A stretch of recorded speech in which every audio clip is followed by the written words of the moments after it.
사도행전 13장 2절로 5절의 말씀을 공독해드리겠습니다. 사도행전 13장 2절로 5절의 말씀을 봉독해드립니다.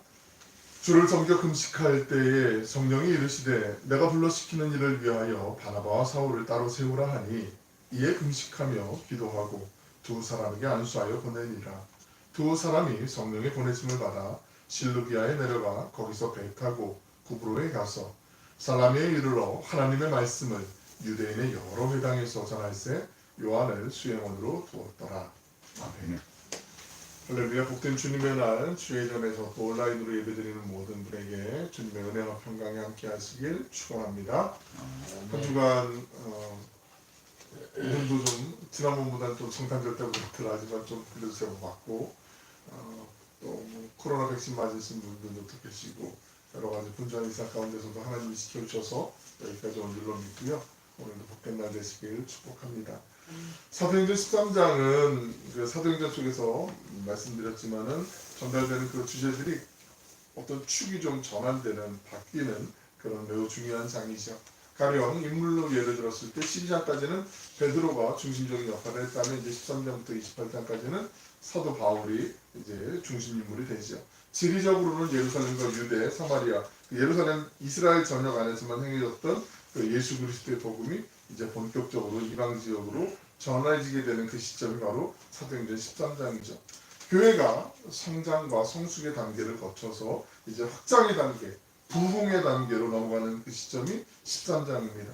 지금까지 예루살렘 교회가 이제 주도적인 역할을 했다면 13장부터 안디옥 교회가 마치 그 바톤을 넘겨받은 것처럼 소개되는 장면도 여기서부터 시작이 되죠. 드디어 이제 사도행전 13장에서 바울과 바나바 그리고 바나바의 조카였던 요한이 안디옥 교회 파송을 받아서 1차 선교 여행을 시작하게 됩니다. 한번 생각을 해보시기 바래요. 우리가 여행 갈 때든 아니면 휴가 때든 뭐 업무로 인한 출장도 마찬가지지만 어디로 가려고 할 때 대부분 목적지가 있잖아요.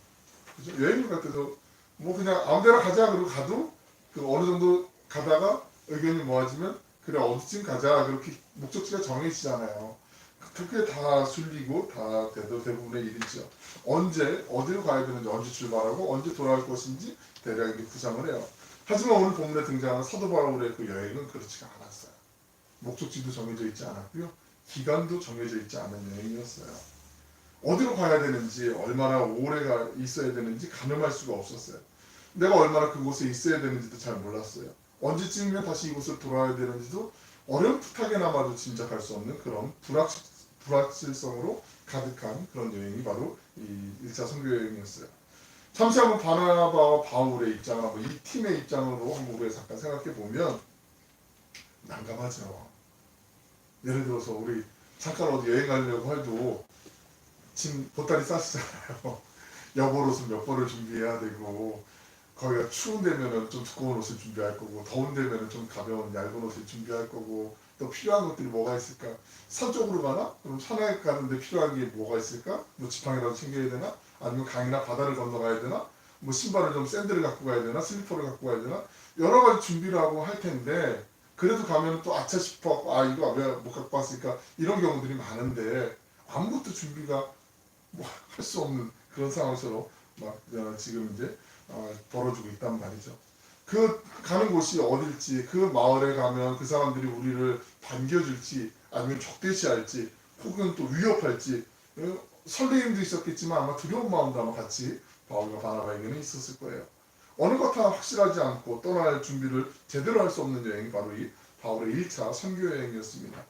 이 1차 선교 여행은 여러분 주보 안에 지도에도 있지만 오늘 요 내용보다 좀 다른 내용을 말씀드려야 돼서 좀 준비한 걸 좀 바꿨는데 대략 주후 46년경에 있었을 것으로 추정이 돼요. 사도 바울은 잘 아시지만 AD 64년경에 로마의 그 폭군하면 우리가 금방 떠오르는 인물이 있죠. 네로 황제 잘 아시죠? 네로 박해 때 이제 붙잡히게 돼요. 그리고 68년경에 참수를 당하면서 순교를 하게 됩니다. 오늘 본문이 담긴 이 1차 선교 여행을 기점으로 사도 바울의 본격적인 사역, 예수님으로부터 부르심을 받고 사역을 시작한 그 기점으로 잡으면 대략 한 22년 정도 열심히 올곧게 오롯이 한 길만을 정말 흔들림 없이 변함없이 어떠한 상황에도 흔들림 없이 한 번도 담을 팔지 않고 그렇게 주님이 기뻐하시는 길을 갔어요. 그 사명의 길을 갔어요. 정말 대단하죠. 정말 매우 부러운 인물이에요. 한결같은 길을 가던 사도 바울에게 어려움이 없었을까요, 여러분? 순탄한 길만 있었을까요? 결코 그렇지 않죠. 고린도후서 11장을 보면 바울이 자기의 지난 날들을 짧게 회상하면서 고백했던 장면이 나오게 되거든요. 23절부터 27절까지 주로 내용이 있는데 24절을 한번 보시면 유대인들에게 40일 하나가만 39대씩을 5번을 맞았다고 고백을 해요. 그리고 그 다음 25절 보시면 3번 태장으로 맞았다고 그러죠. 이게 태장이 곤장이잖아요. 곤장. 옛날식으로 보면 이때 살점이 그냥 뜯겨져 나와 거의 죽기 일보 직전까지 그렇게 맞은 거예요. 돌로 맞았어요. 돌로 맞을 때는 이건 투석형은요 거의 스테반이 돌에 맞아 숨겨 있잖아요. 거의 죽음의 위기까지 봉착했던 그런 상황이었어요. 3번 배가 파산했다고 그래요. 오늘날로 얘기하면 비행기가 그냥 추락한 거하고 똑같은 거예요. 그러니까 뭐 이때는 정말 그 트라우마 있잖아요. 그 저도 비행기를 자주 타보지는 못했지만 몇 번 탔을 때 예전에 강릉에 비행장이 있었어요. 지금 양양으로 가 있지만 그때는 급해가지고 이제 김포공항으로 이제 가는데 그때는 비행기가 또 이쪽에 오는 건 좀 작은 거 맥도날드 더글라스사의 좀 작은 비행기였거든요. 남기를 한번 만나면 이게 배가 갑자기 놀이동산 온 것처럼 막 숭 꺼졌다가 막 이러는데 막 움찔움찔하고 막 옆에서 막 비명도 나오고 막 그래요. 그러면 저거 다음에 타야 되나 말아야 되나 약간 이런 염려도 막 들기도 하거든요. 배가 3번이나 파선을 당한 경험을 한 사람에게 입장에서는 내가 이게 선교여행 하나님의 뜻을 붙잡고 가는데 좋긴 좋은데 저것도 타야 되나 탈 수 있을까? 이런 염려도 아마 충분히 생길 수가 있어요. 그리고 밤낮 하루를 꼬박 바다에서 표류했다라고 얘기를 해요. 그 다음 장 25절 한번 볼게요. 네. 일주야를 깊은 바다에서 지냈다. 일주야 온전히 하루를 바다에서 그냥 이렇게 빠져 있었다라고 얘기하고 있어요. 26절에 보면 여러 번 다양한 위험들을 막 형제의 위험, 강도의 위험, 다양한 위험을 막 받기도 했다라고 고백하고 있어요. 27절 넘겨보면 수고하고 애쓰고 여러 번 뜬 눈으로 밤을 지새우기도 했어요. 그리고 굶기도 정말 밥 먹는 것처럼 굶기도 많이 했고 추위에 떨면서 헐벗었다라고 이렇게 바울이 자기의 지난 날들을 회상하고 있어요. 그럼에도 불구하고 바울은 한 번도 흔들리지 않았어요. 멈추지 않았어요. 한눈 팔지 않았어요. 한결같은 길을 갑니다. 어떻게 사도 바울이 이런 삶을 살 수 있을까? 이게 우리가 13장을 살펴보면서 다뤄야 될 주제거든요. 근데 이 주제를 다음 시간에 계속 이제 나눌 거고요. 계속 당분간 오늘 이 부분 말고 다른 부분을 좀 말씀을 드리려고 해요. 반복해서 말씀드리지만 사도행전 13장에서 사도 바울이 1차 선교여행을 시작하게 된 때가 대략 주후 46년경이에요. AD 46년. 그리고 우리가 이미 앞서 살펴보았던 사도행전 9장에 보시면 사도 바울이 그 수리아의 그 오늘 도시 중에 그 수도죠. 다마스커스, 다메섹으로 가는 그 길 위에서 예수님을 만나게 돼요. 예수님의 음성을 듣게 되지요. 사울아 사울아 네가 왜 날 핍박하느냐 받게 하느냐라고 그 음성을 듣게 돼요. 그러면서 예수님을 인격으로 만나게 되고 예수님으로부터 사명과 약속의 말씀을 받게 되죠. 바로 그때가 AD 32년경이에요.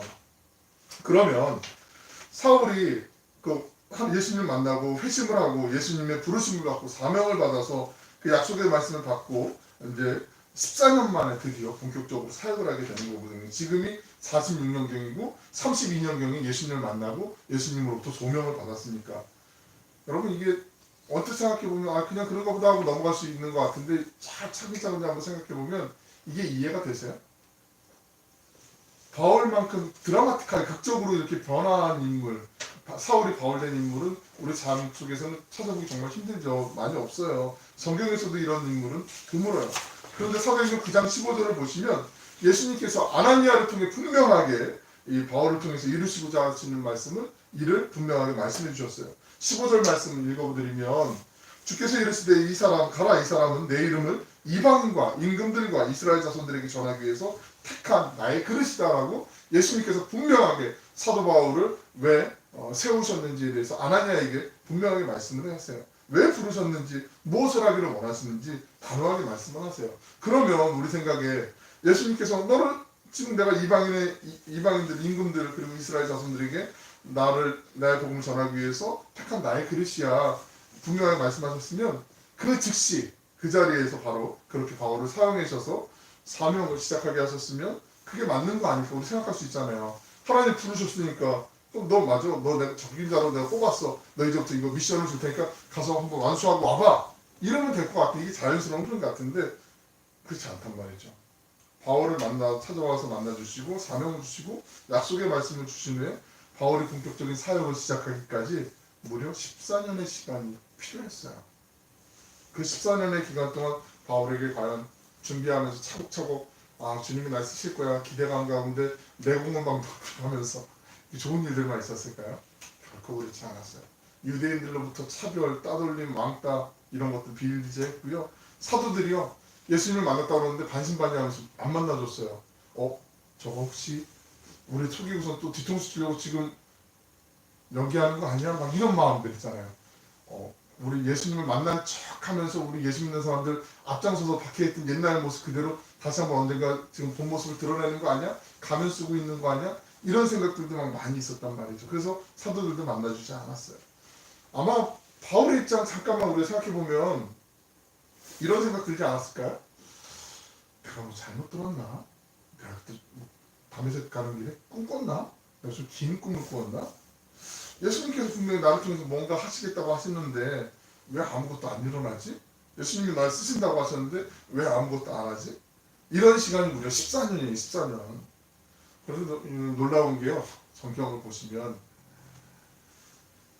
바울에게만 이런 기다림의 시간이 주어진 게 아니더라고요.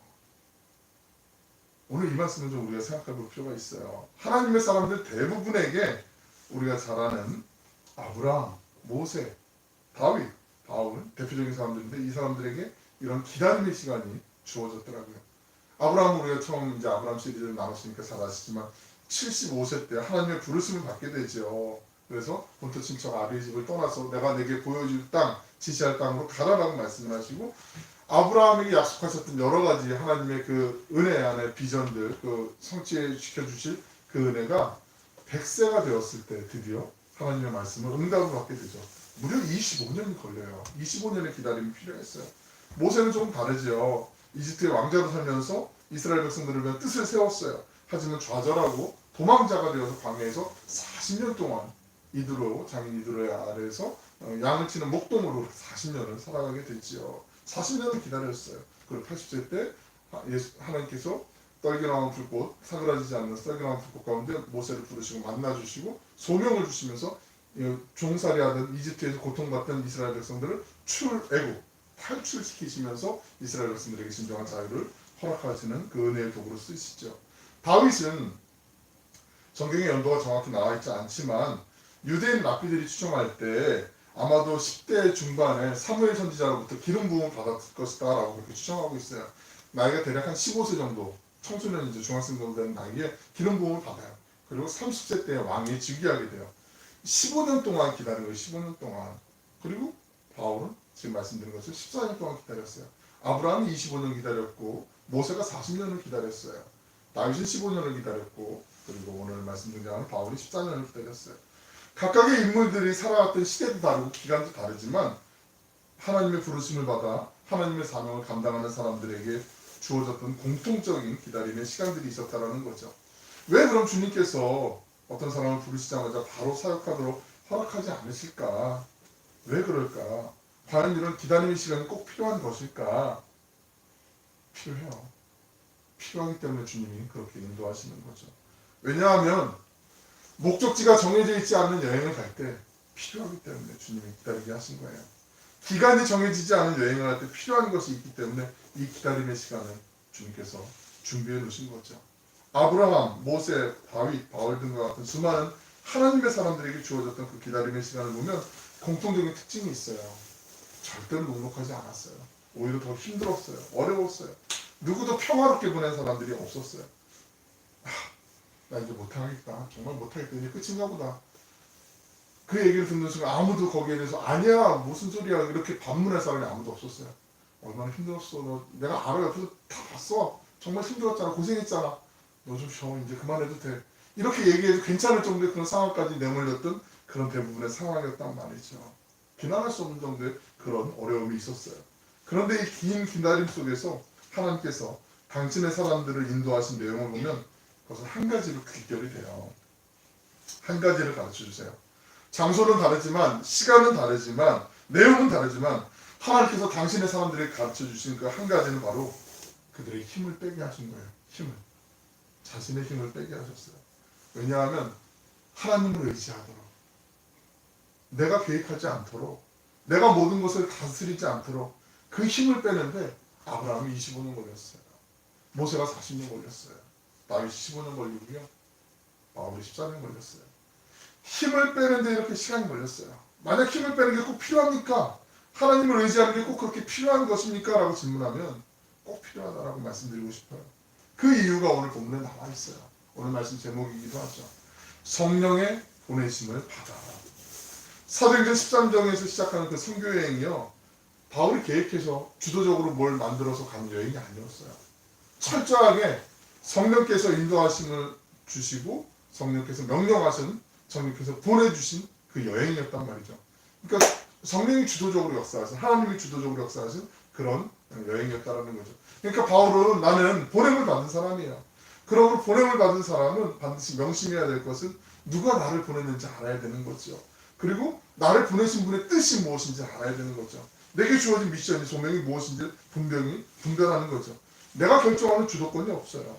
보냄을 받은 사람이 반드시 배워야 되는 것은, 목적지가 정해지지 않는 그 여행에서 꼭 필요한 것은, 기간이 정해지지 않은 그 여행에서 정말 필요한 것은, 반드시 갖춰야 되는 것은 내 힘을 빼는 거예요. 하나님만 의지하는 거예요. 모든 상황에서, 모든 순간에서, 모든 시간을 하나님만 의지하는 거예요. 그리고 절대 포기하지 않는 거죠. 앞서 말씀드린 것은 포기하기 정말 타당해, 포기해도 돼라고 누구라도 수긍할 수 있는 그 수많은 이유가 있다고 할지라도 절대 포기하지 않는 거죠. 포기하지 않으면 그 속에서 누리는 기쁨이 있어요. 우리 각자에게 하나님께서 주신 비전이 있으실 거예요. 그 말씀이 있으신 분들이 있으실 거예요. 기도의 제목을 주시는 것들이 있으실 거예요. 우리는 이만하면 됐다, 그만하자, 이렇게 생각할 때도 있는데 하나님 포기 안 하세요. 우리가 모른 척하고 우리가 그냥 덮어놓고 잊고 지내는 거예요. 그 잊고 지냈던 것을 다시 꺼내는 거죠. 그 마음을 주시는 거죠. 적절한 예는 아닌데 하나님 얼마나 신실하게 기도를 응답하시는지 우리 체험 다 해보신 분들 많이 계시잖아요. 제가 고등학교 때 은혜를 고등학교 들어갈 때 중3 이제 연합고사 끝나고 이제 청소년 여러 연합 집회에 갔다가 은혜를 처음 이제 모태신앙이라는, 그때 이제 예수님을 느껴보고 만나고, 그러면서 하나님이 주셨던 마음이 너무나 귀한 마음들이 많이 있었어요. 그래서 고등학교 때부터 이제 뭐 이것저것 이제 활동하면서 신앙생활할 때 기도의 제목이 정말 서슴지 않게 왜 그런 기도가 나왔지, 그때는 저도 의아했던 그런 것들이 있었는데 나중에 10년, 20년 후에 하나님이 들어주시는 것들도 있었어요. 예를 들면 그렇긴 한데, 아내하고 이제 동해 송정교회에서 이제 만나고 결혼했는데 둘 다 30대 후반에, 그때 당시에는 조금 이제 늦게 결혼한 케이스였는데 결혼했어요. 근데 제가 그 고등학교 때 그냥 순진한 생각에 그때는 뭐 배낭여행 이런 게 없었는데, 그때 제가 좋아했던 과목 선생님 한 분이 너희 때는 아마 이런 것들도 있을 거야 라고 넌지시 그냥 지나가는 말을 던졌는데 그 말이 제 마음에 콕 이제 들어왔어요. 그래서 그러면 이렇게 배낭여행도 좀 나중에 가보고 싶고, 막 다른 나라도 막 지도 보면서 막 나라 이제 구경하고 이런 거 되게 좋아했거든요. 지금도. 그래서 좋아하는 프로그램 중에 하나가 세계 테마기행이라는 EBS에서 하는 그 프로그램 참 좋아하는데, 즐겨보는데, 그때 그런 기도를 하게 되더라고요. 언제는 뭐 무슨 여행도 좀 하고, 결혼할 때는 정주순례하게 해주세요, 이런 기도를 하게 됐어요. 근데 결혼을 해도 혼자 하는 건 아니잖아요. 그러니까 아내 동의도 있어야 되고 찬성을 해야 여행을 가죠. 저는 정주순례 가고 싶은데 아내가 아니야, 발리가 좋대, 여기 가야 돼, 이러면은 저 혼자 우겨갖고 뭐 처음부터 이제 싸우고 뭐 이럴 거 아니에요. 그러니까 안 되잖아요. 근데 그 마음을 그냥 흔쾌히 동의해주고 해서 이때가 아니면 도저히 시간도 안 되고 안 되겠다 그래갖고 이제 그냥 저질렀어요. 그냥. 그래서 출애굽 여정으로 이렇게 갔는데, 나중에 이제 가면서 한 이틀 사흘 지나면서 왔는데 여기는 언젠가 다시 빨리 좀 왔으면 좋겠다, 이런 마음이 들 정도로 저에게 되게 유익한 시간이었고, 그 모리아 산으로 추정되는 그 산에 올라가는데, 산을 올라가면서 밤하늘 새벽에 별들이 이렇게 촘촘히 박혀 있는 걸 난생 처음 봤잖아요. 평생 봤던 별들이 다 있는 것처럼, 이 별들을 보면서 아브라함이 하늘의 목별을 세어보아라, 내가 네 자손을 저렇게 많게 해줄 거야, 한 명도 자식이 없는데 그 아브라함의 마음에 막 각살, 소름 막 이런 게 막 돋지 않았을까. 그 생각하니까 너무나 그냥 막 감정이 막 북받쳐 오르는 거예요. 그러면서 여기 빨리 다시 한번 왔으면 좋겠다. 못 본 데 좀 가보고 싶다. 그런 생각을 하는데 그러고 나서 이제 여정을 마치는데 잊고 지냈던 그때 고등학교 때 기도했던 그 제목이 막 떠오르는 거예요. 그래서 하나님 이 기도도 그냥 들어주시네 이렇게. 그 신실하신 하나님. 이것보다 더 우리 여러분께서 맛보시니까 하나님의 그 기도의 제목들 응답들이 많이 있을 텐데 우리는 삶이 녹록하지 않으니까 잊고 지내고 덮어놓고 몰랐던 그런 것들이 있어요. 근데 하나님 우리가 포기할 뿐이지 하나님 포기 안 하세요. 하나님 신실하신 분이시고요. 그 하나님께서 우리를 인도해 주시기 때문에 그래요. 그래서 다시 한번 우리가 잊고 지냈던 것들 기도하면서 약속이 성취되도록 그 말씀이 성취되도록 우리가 주님을 기다리는 것 정말 중요해요. 제가 3년 기다렸어요. 7년 기다렸어요. 아니요. 10년, 20년이 지나더라도 하나님 앞에 기도하는 것 반드시 이루어줘요. 이루어주시는 줄로 믿습니다. 거의 저도 10년이 뭐예요? 20년 이상 됐던 것들도 있는데 성령의 보내심을 받은 사람 사도 바울은 목적지를 모르는 여행을 떠났어요. 기간이 정해지지 않은 여행을 떠났어요. 바울만 그런가요? 아니 좀 더 확대해 보면요. 바울만 그런 여행을 떠난 게 아니라 우리 모두 그런 여행을 지금 떠나고 있고요. 그 여정의 한 부분에 있어요. 여러분 우리 어느 누가 우리의 삶의 목적지를 다 최종 목적지를 누가 알고 살아가겠어요? 언제 내일 무슨 일이 벌어질지 아니 한 시간 뒤에 어떤 일이 우리 앞에 닥칠지 우리가 알고 살아가나요? 전혀 그렇지 않잖아요.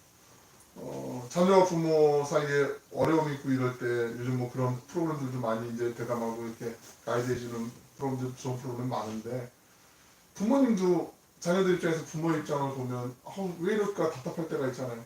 근데 부모님이기 때문에 차마 말 못하고 표현 못하는 것도 있잖아요. 근데 부모가 처음이라서 미안해라고 얘기할 수 있는 거고 자녀는 또 자녀 입장에서 나도 처음이라서 잘 몰라요라고 얘기할 수 있는 거고 그걸 인정하면서 가는 게 참 중요한데 그게 잘 안 되거든요. 그냥 내가 습득돼갖고 이렇게 될 것이야 라고 예상했고 그렇게 살아왔기 때문에 이게 당연하다고 생각했는데 엄밀하게 놓고 보면 그렇지 않은 게 많잖아요. 우리가 지금 코로나 팬데믹의 상황을 2년 넘게 겪으면서 이런 일이 생길 거라고 상상하지 못했던 일들이 지나고 나서 보면 많이 있어요. 불과 한 20년, 30년 전만 해도 누가 길거리 다니면서 생수 사갖고 물을 어떻게 사 먹고 그냥 수돗물 틀어서 먹는 거지? 이렇게 보리차 끓여 먹지? 이렇게 생각했잖아요. 휴대전화? 이거 영화에서나 007 영화 이런 데서나 나오지 이런 게 어디 있어 라고 생각했던 일들이 지금은 그냥 일상이 되었던 것처럼 어쩌면 우리도 목적지를 모르고 기간도 모르고 살아가고 있어요. 그 속에서 중요한 것 하나는요. 바울에게 그랬던 것처럼 우리에게도 하나님이 중요하게 요구하시고 원하시는 것들이 있어요. 하나님께 매달리는 거예요. 하나님을 의지하는 거예요. 우리 한치 앞을 우리가 모르잖아요. 그 속에서 정말 중요한 거 한 가지를 붙잡으라면 하나님께 매달리는 법을 우리가 깨우치는 거죠.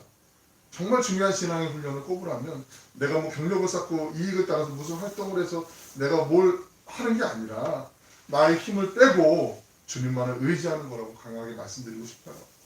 보냄을 받은 사람은 자기의 뜻이 있을 수가 없어요. 보내신 분의 뜻만 있는 거죠.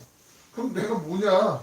내가 잘 심사숙고 준비해서 내가 잘하는데 나 무시하나? 이런 생각을 할 수도 있어요. 그런데 여러분 꼭 기억하시길 바라요. 고린도전서 1장 25절에 있는 말씀 우리 같이 한번 읽어보실까요? 고린도전서 1장 25절의 말씀 시작. 하나님의 어리석음이 사람보다 지혜롭고 하나님의 약하심이 사람보다 강하니라. 내가 아무리 노력을 하고 애쓰고 탁월한 지혜가 있고 해도 하나님이 하시는 거하고는 질적으로 달라요. 차원이 달라요. 그러니까 우리가 하나님께 붙어 있어야 돼요. 하나님께 매달려야 돼요. 하나님을 의지할 수밖에 없어요. 내 힘으로 내가 뭘 하려고 하면 남표 보기 쉬워요. 하지만 하나님 안에 안전하고요. 하나님 안에서 하나님 해결해 주세요. 왜냐하면 그분이 신실하시고 그분이 살아계시고 그분이 전능하시고 거룩하신 분이시기 때문에 그렇죠. 저는 우리 사랑하고 축복하는 우리 원들교회 모든 믿음의 형제자매 가족들이 어떤 순간이든지 하나님을 정말 의지했으면 좋겠습니다. 특별히 우리가 낙심했을 때, 절망했을 때, 내 뜻이 좌절됐을 때 이럴 때 정말 필요한 거예요. 하나님을 의지하는 거죠. 내 계획대로 결과가 돌아오지 않을 때도 있죠. 나 이렇게 하기 원해서 기도하고 시험도 봤는데 시험에서 딱 떨어졌어요. 하나님 안 계신가? 나 미워하시나? 이런 생각이 들 때가 있어요. 그때는요. 내 때와 하나님의 때가 다른 거예요. 신실하신 하나님, 어제나 오늘이나 영원토록 변함없는 하나님, 그리고 사랑의 하나님은요, 우리에게 가장 알맞은 상황에서 하나님이 허락해 주시는 은혜가 있어요. 내가 성실히 한 땀 한 땀 믿음의 노력을 경주로 나아가면 반드시 하나님께서 하나님의 그 순간에 응답해 주시고 좋은 방법으로 하나님이 역사해 주세요. 그러니 우리의 모든 순간에, 모든 장소에서, 모든 상황에서, 심지어 분노가 막 치밀어 오를 때, 자존심이 막 상했을 때, 거절당했을 때, 내 뜻이 꺾였을 때, 아니 성공했을 때, 정말 이렇게 성공해도 되나 싶을 때, 그럴 때 사람이 넘어지기 쉽잖아요. 그럴 때조차 어떤 상황이라도 하나님께 매달리는 거죠. 하나님을 절대로 놓치지 않도록. 여러분, 야곱나베에서 야곱이 밤새 천사와 씨름하잖아요. 내가 축복하지 않으면 내가 절대 이 손 놓지 않겠다고 밤새 매달려요. 그런 끈질기게 하나님께 매달리는 거죠. 왜냐하면 사도 바울뿐만 아니라 우리 모두 목적지를 정해놓지 않은, 내가 정하지 않은, 기간이 정해지지 않은 순례의 여정을 걸어가기 때문에요. 하나님께서 인도하시고 그곳에 다다르게 하십니다. 사랑하고 축복하는 여러분, 하나님을 의지하며 살아가야 됩니다. 이게 얼마나 소중한 것인지 우리가 목숨 걸고 매달려야 되죠. 대충 한 발 걸치고 한숨만 내미는 것이 아니죠. 하나님만 의지하면 하나님의 그 길을 이끌어주세요. 인도해주세요. 그리고 그 속에서 우리가 바라보지 못했던 것도 하나님이 보여주시고 하나님의 방법으로 이 폭풍 같은 인생의 풍랑을, 파도를 이겨내며 우리가 소원하는 그 소원의 항구로 하나님이 안전하게 인도해주세요. 그분이 바로 살아계시는 하나님이세요. 여러분, 우리를 보내서 그 주님의 인도하시는 분별하고 주님께서 우리 각자에게 주신 비전이 있다면, 그 말씀이 있다면 다시 붙잡고 회복하시고 주님 안에서 세상의 풍파도 넉넉히 이겨내고 하나님께 영광을 올려드리는 주인공들 되시길 주님의 이름으로 축원합니다. 우리 같이 한번 아까 불렀던 찬양, 우리 찬양하면서 한번 이 시간 기도하기로 합니다. 예수님의 길 찬양하며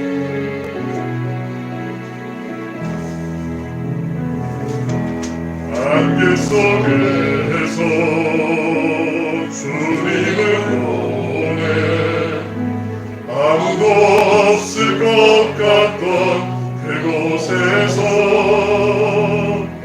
손 내미셔서 나를 붙드네 길 곳으로 저가던 그곳에서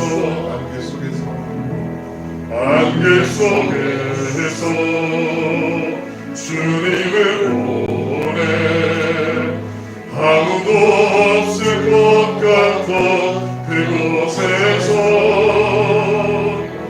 손 내미셔서 나를 붙드네 길 곳으로 저가던 그곳에서 주 말씀하시네 내 손 잡으라고 내가 곧 길이요 진리 생명이니 나 그 길을 보내 주 예비하신 곳 다른 길로 돌아서지 않으리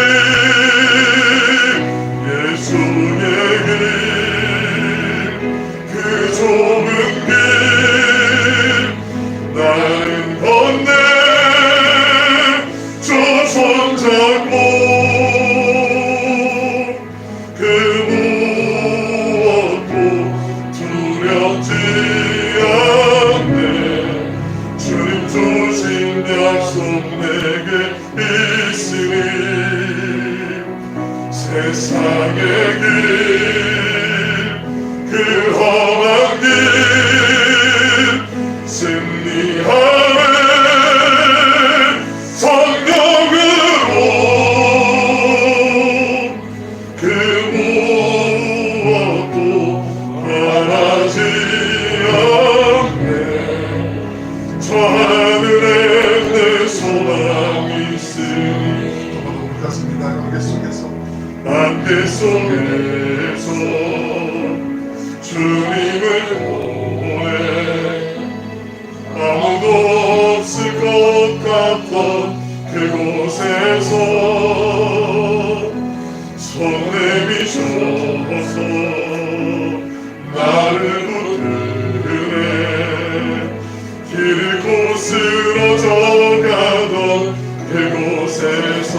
말씀하시네. 주 말씀하시네. 내 손 잡으라고. 내가 곧 길이요 진리 생명이니. 아멘. 나 그 길을 보내. 주 예비하신 곳 다른 길로 돌아서지 않으리. 예수의 길 그 좁은 길 나는 건데 주 손잡고 그 무엇도 두렵지 않네. 주님 주신 약속 내게 있으니. 세상의 길 그 험한 길 승리하네. 성령으로 그 무엇도 바라지 않네. 저 하늘에 소망이 있으니. 우리 이제 같이 한번 기도하길 원합니다. 주님, 목적지도 그 여정의 길이도 우리가 분명히 알 수 없는 여정이지만 길과 진리와 생명이 되신 주님이 인도하시는 길을 우리에게 허락하여 주시고 우리를 인도하여 주시는 줄로 믿습니다. 주님, 나 혼자 가는 길이 아니고 믿음의 동역자들과 함께 그리고 누구보다 하나님께서 함께 하시는 그 임마누엘의 길인 줄로 믿습니다. 진리 되신 생명이 되신 주님의 길로만 나아가게 지켜주시옵소서. 하나님, 주님을 사모하는 심령마다 이 부품 같은 인생의 바다에서 성령의 보내심 속에 안전한 소호의 항구에 다다를 수 있는 은혜를 맛보게 하시는 줄로 믿사오니 우리의 삶 가운데, 가정 가운데, 우리의 계획 가운데 주님 역사하시고 인도하여 주시옵소서. 우리 같이 한번 기도하겠습니다.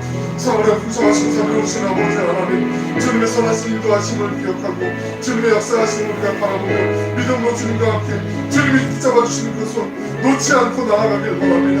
길과 진리와 생명이 되신 주님의 길만을 걸어가길 원합니다.